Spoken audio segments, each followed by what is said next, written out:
What's happening, everyone? Welcome back to another video. Brews in hand, cameras on, can only mean one thing. We're going to do stuff with engines. It's just as well, really, because that's what I've got. So the aim for this video is to carry on with my Mk5 GTI project.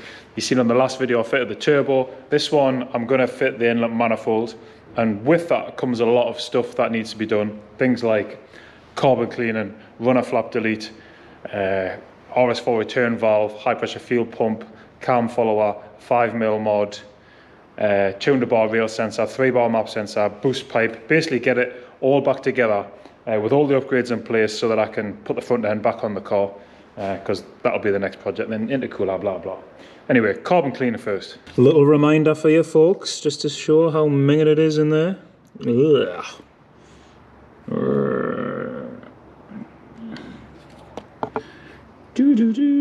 Minging, isn't it? TFSI life as it goes.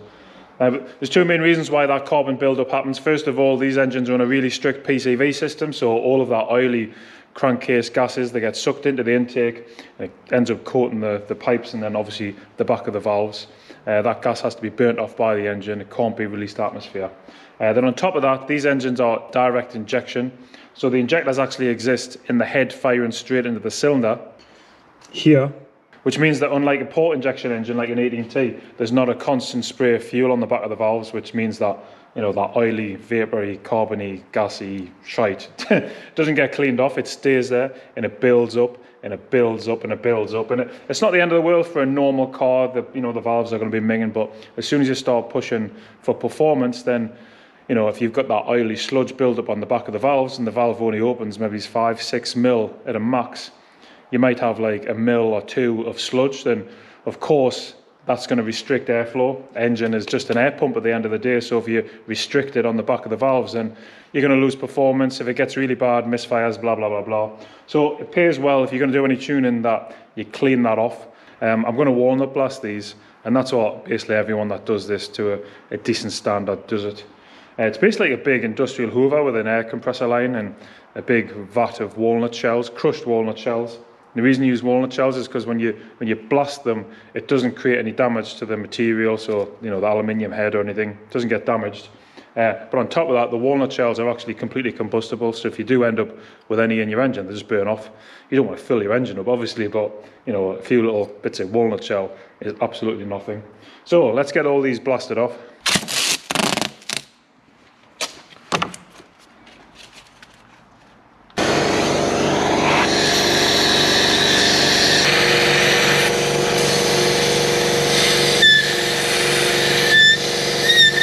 I've got cylinder 1 done, let's take a peek.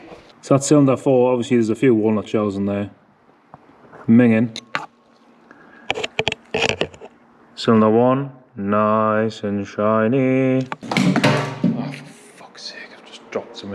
You may be a little bit dismissive and think that doesn't work, but it really does, it works really good. It makes a big difference. If the valve can open fully, it's always going to open fully anyway, but it has that full surface area of, you know, open space so that air can get in, then of course if the engine can breathe a bit better, it's the potential for more power. It's as simple as that, and it's a well-trodden path. So now I've done number 1, I'm now going to do number 4, because obviously them valves will be open and closed at the same time, and then I'll turn the crank and do 2 and 3. So let's just bash off.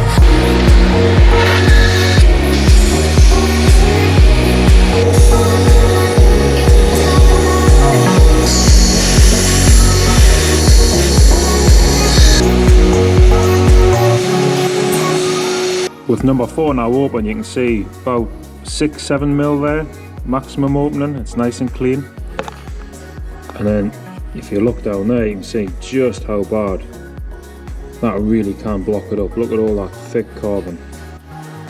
And that's minging. And that's nice and clean. That's a huge difference, isn't it? Honestly. Now I've just got numbers 2 and 3 to do. So I'll bash on with that and then we'll call it a day.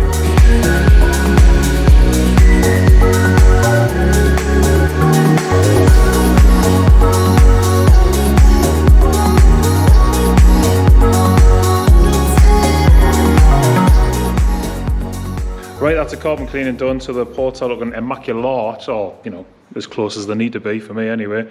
You see it's dark outside. It took us a little bit longer to do that than I thought. I had a bit of a problem with the airline, but it's just one of them things. Yeah, so I'm doing this after work, crazy by day, crazy by night as well. I'm obviously a bit tapped doing this. The rest of it should be pretty easy, but I'm going to save that till tomorrow. So obviously it's going to be the same video. It'll happen in about 2 seconds, but it will be a full day. Just in case you get confused, I might be wearing something different. Then again, I might not actually. It doesn't. Nah. Yeah, I'll see what the wife says. Right, it's a new day, brew in hand. So, yesterday I finished the carbon clean. It took a little bit longer than I thought it would. Problems with the airline, but I got over that. Today I'm going to get the inlet manifold on, which means a load of upgrades, which we'll go through now. And then that'll be cool, because I finished this video and we'll be able to get the front end of the car back on. Which I'm really looking forward to, because I mean, they're not really that aesthetically pleasing, these engines, are they? I mean, it looks like the inside of Predator's head. Anyway, got the inlet manifold on the bench, and I want to do a few modifications to the inlet manifold, and it's all going to be based around air and fuel. So let's deal with the air first. So on the manifold there's this little motor, and this is the runner flap motor, and that basically actuates this arm here, which moves these flaps inside the intake manifold. They're known as runner flaps, and the reason that they're there is pretty simple. And if you don't know about them, then you've maybe had some experience, you know, with why they're there in the first place in the past. So back in the day I had Mark II Golfs, and it was at one point I actually had two at the same time. One was a Mint 85 1800 16 valve car, KR engine, and I put a 2 litre 16 valve 9A engine into the other one, and I really did think that the 2 litre would, you know, like outshine the smaller 1800, but it didn't. The 1800 was just far better, throttle response, acceleration, it was just immense.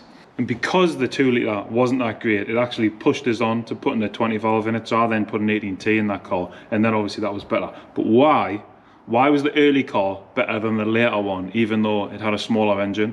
Pretty simple actually, and it's all down to gas speed within the inlet manifold. The early car had the original 41, 42mm manifold, whereas the later car, even though it was a 2 litre, it had the bigger 50mm inlet manifold, and there was a huge difference between like response from the small and the large. If you want to look into this a bit more, you'd have to look into the Bernoulli principle. I'm not going to go that scientific, but essentially when it comes to inlet manifolds, gas will accelerate more through a small port inlet manifold at low and part throttle than it will through a large port manifold, which is why the 1800 KR was actually a little bit more responsive. It was a little bit better, it picked up a lot more, and was ultimately faster on the road than the 2 litre 16 valve one. And you see that on 18Ts as well.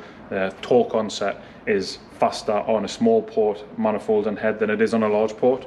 And the TFSI is the first VAG petrol engine where they actually tried to make the best of both worlds, and I'll show you how now. So these are the runner flaps here in the intake manifold, and you can see that they are able to be moved, open and close, and it's all done by this motor and this arm here. So what that means is these, so you can actually choose when to have the flaps open and close like that, therefore narrowing the intake and accelerating gas speed. And when it wants to, obviously you can open the flaps and allow max flow, you know, for a wide open throttle. It's really cool actually, and it allows the ECU to essentially take on a form of dynamic supercharging. Like it literally can supercharge the air by closing the flaps. Only small obviously, but it's a pretty cool system. Sadly though, these flaps can get gummed up, they can break down, they're made of plastic, they can write an engine off. So whilst it is a good idea and it does work, I'm actually going to remove them.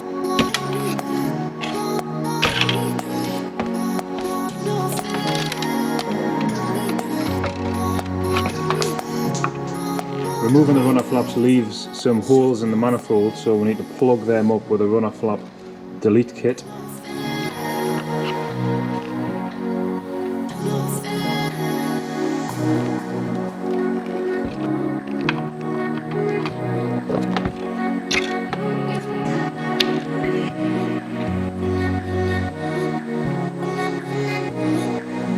First gasket on, so that's all done. Now I certainly don't need this motor anymore, so I'll be ditching that.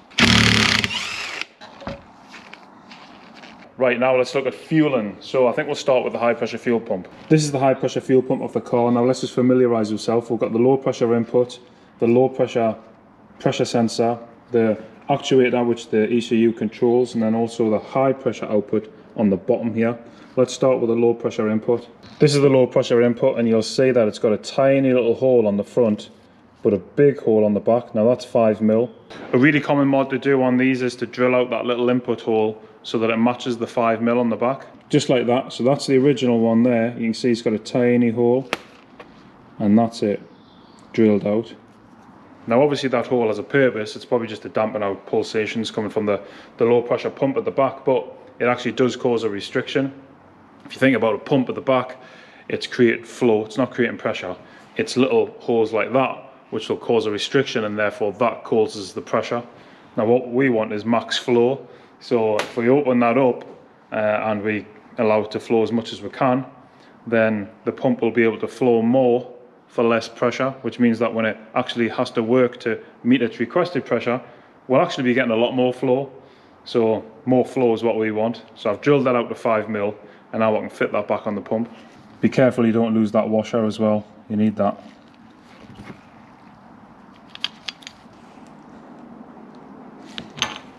Next step, we'll pull out the internals and we'll swap them out for bigger internals from Viz.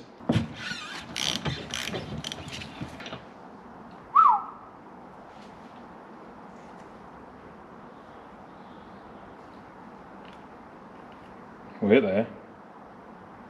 What the hell? Check this out, I've just pulled the high pressure fuel pump internals out, and it turns out that I already have a Viz pump inside. Crazy. What a result there. I've actually got Viz internals already in the pump. Oosh. Car must have been tuned at some point in its life. Wow. I'm buzzing with that. I'm going to put it back in.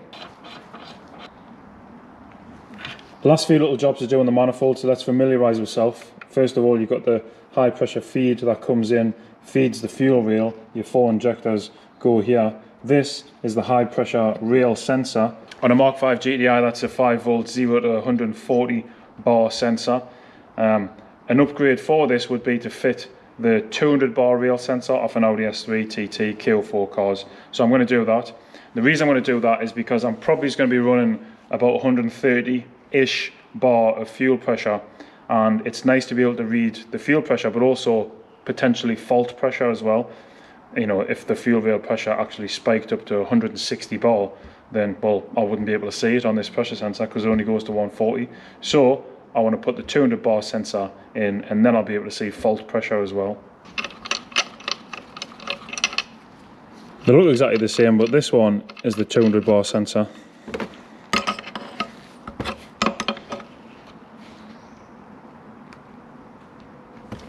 All the ECU sees from that sensor has a 0 to 5V signal voltage, so obviously you're going to have to recalibrate the ECU for that sensor, but we'll do that later on.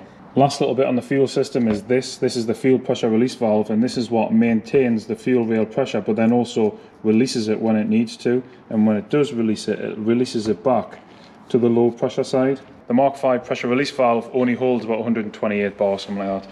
So the last thing I want is, if I want to hold 130 bar, is for that valve to be opening and bleeding away the pressure from the rail.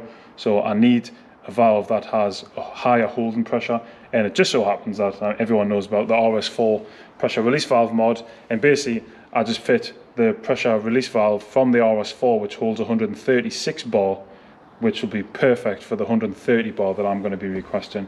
So all I've got to do is just swap that out.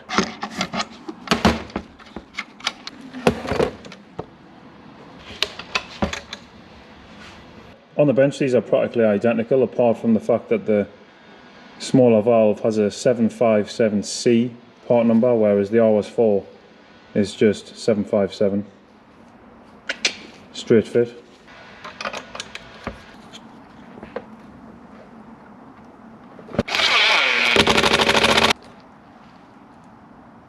So that's it, the RS4 valve's in now, which concludes all the work I need to do on this manifold. So we've got the runner flap delete, including the motor, RS4 return valve, 200 bar rail sensor. I'm going to put KO4 injectors in, 5mm mod on the high pressure fuel pump, and let's face it, how jammy was I there?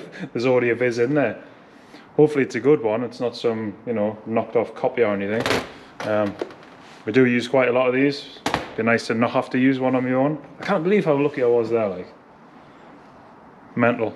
Exciting stuff now, time to put it all back together, so we'll start with the injectors. These are KO4 injectors out of an Audi S3, and they come complete with all the little clips and all the rest of it, so I'll bang them straight in. Injectors are in. These have to go in before the manifold. You've seen it so many times where people try and fit the injectors into the manifold and then fit them into the car, and you end up just destroying the ends of the injectors. They will never go in, so injectors first. I don't have to fit these, which are the runner flap dividing plates. I mean, look how thick the carbon's on there anyway. Minging. Don't need them.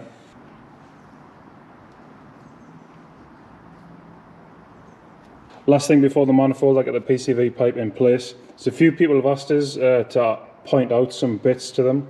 So let's go for it. First of all, the thermostat. Really common for a TFSI thermostat to fail, and it always fails open. So you'll find that your temperature gauge doesn't get the 90 or just runs a bit cool. That is the thermostat there. It's just 2 bolts onto the block, but it's all these pipes to take off. Obviously the manifold will be here normally, and then the slam panel is generally here, so there's not much space to do that. I would probably consider that one of the worst jobs to do on a TFSI, which is a perfect time to do it if you've got the manifold off, because you get good access. You can do it with just taking the starter, or the alternator. It's not a starter, but easier if the manifold's off. The last little thing is the oil pressure switch. The oil pressure switch is just down here. It's essentially in the same place as like it is on an 18T, but it's again hidden right down there. Can you see that? My finger's on it now. Not the brown bit there, the one behind it. Anywho, time for the manifold.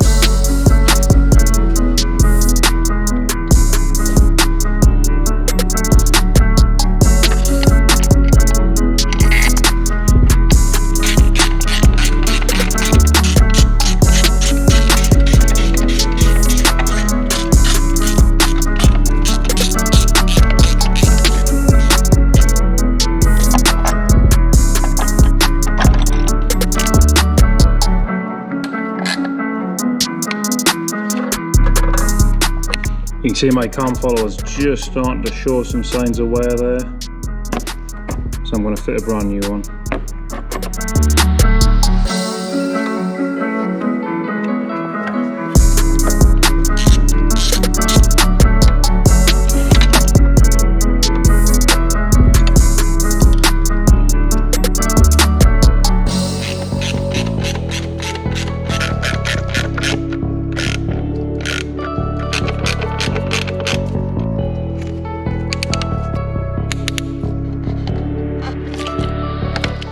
That's a manifold, high pressure fuel pump, throttle body, blah blah blah, all together.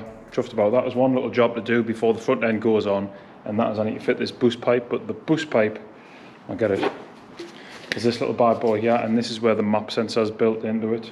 This is an absolute pressure sensor, and it, on these standard Mk5 GTIs, only goes to 2.5 bar. So that's 1 bar atmospheric and 1.5 bar of positive pressure as you boost. There's a good chance that I'll be going over 1.5 bar, so I need a pressure sensor that I'll be able to see that. So simple upgrade, 3 bar map sensor off an Audi S3, and then I'll just scale that in the map when we go to that. So I need to pull this out and put the new one in. The only pain in the arse might be is that the fixing bolts are rotten. So hopefully they come out fine, and if they do, simple job. Cool. There we go. Oh, there's the Mk5 track car as well, looking pretty.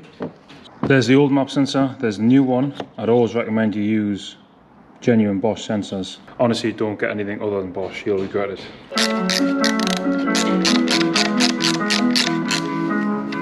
Sweet.